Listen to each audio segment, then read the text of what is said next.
Masarap po ang ating pag-uusapan ngayon, pagkain.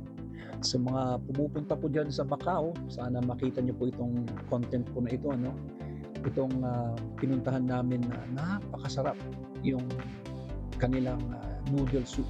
Beef, pares sa Pilipinas pero eto pinaghalo-halo and napakasarap. May baka na, may litid pa.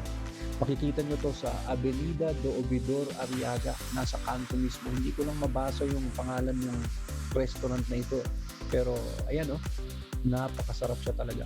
Kumbaga parang ₱38 lang siya kung halimbawang iko-convert natin and, hindi kayo magsisisi. Talagang matitikman niyo ang Macau diyan. Isa pang, napuntahan namin diyan is yung nasa Tres do Bairro de Area Creta na siopaw naman. Kung halimbawang, merong mamundok dito sa Pilipinas, eh, ito'y original sa Macau talaga.